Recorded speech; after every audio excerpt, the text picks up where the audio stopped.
চলো তোমাদের সাথে আজকে একটু শেয়ার করে দিচ্ছি আজকের রুমগুলোর অবস্থা। এইখানটা একটুখানি মেসি হয়ে আছে, আর এইগুলো মোটামুটি পরিষ্কার করা হয়ে গেছে।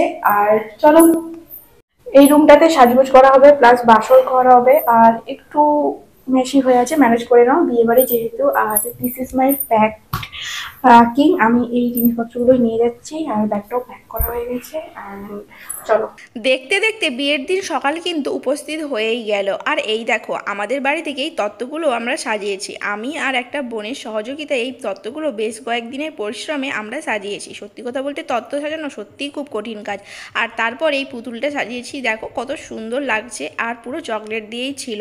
আমি চেয়েছিলাম আমার বিয়ের প্রত্যেকটা কাজ যেন খুব নিট অ্যান্ড ক্লিন হয়, আর সেই মতোই কিন্তু প্রত্যেকটা কাজই এগোচ্ছিল।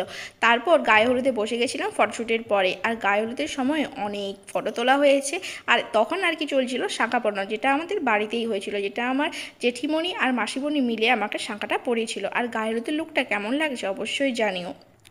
তারপরেই তো শুরু হয়ে গিয়েছিল গায়ে হলুদ। আর হ্যাঁ, সত্যি কথা বলতে কি বলবো, সবাই এত সুন্দর সুন্দর হলুদ শাড়ি পরে সবাইকে এত মিষ্টি দেখাচ্ছে যে কি বলবো। তারপরে সবাই দেখো হলুদ মাখানো স্টার্ট করে দিল। আর হ্যাঁ, আমিও কিন্তু মাখিয়েছি। আর শুধু হলুদই না, আর নিতকন্যাকেও বলেছিলাম যে একটুখানি হলুদটা মাখিয়ে দাও। আর দেখো মিষ্টি লাগছে নিতকন্যাকেও। আর তারপরে আমরা সবাই মিলে প্রচুর আনন্দ করেছি। আমি বেশি বকবক করবো না, যাও তোমরা গিয়ে দেখে নাও।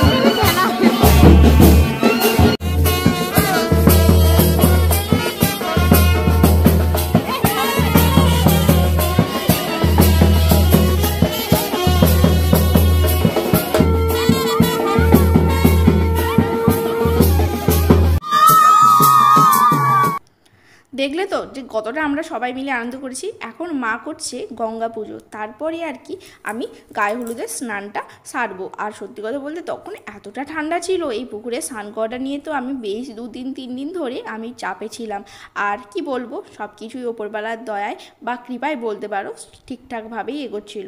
আর তারপর আমার বাড়ি থেকে একটু দূরে পুকুরে কিন্তু এই স্নানটা করতে গেছিলাম, যেটা কিন্তু আমাদের প্রতিষ্ঠিত পুকুর। আর হ্যাঁ, প্রত্যেকটা বাঙালির মেয়ের বিয়েই কিন্তু ঘর ডুবানোটা একটা কিন্তু অন্যতম রিচুয়ালসের মধ্যে পড়ে। আর হ্যাঁ, আমার এই জেঠুর মেয়ে সুমি আর কি ঘর ডুবিয়েছিল, আমার থেকে ও একটুখানি জুনিয়র হয়। আর কি বলবো, বাড়িরই সবাই ছিলাম ওখানে।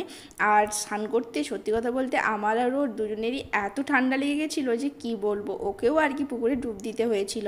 তারপর স্নান সেরে আমরা কিন্তু সবাই মিলে বাড়ির দিকে রওনা হচ্ছিলাম, কারণ এরপর যে বসতে হবে বৃদ্ধিতে, তারপরেই বিয়ের সাজে সেজে উঠবো। আর হ্যাঁ, এরপর কিন্তু বিয়ের ভ্লগ আসছে, তোমরা দেখতে কিন্তু একদম ভুলো না। ভালো লাগলে লাইক শেয়ার সাবস্ক্রাইব।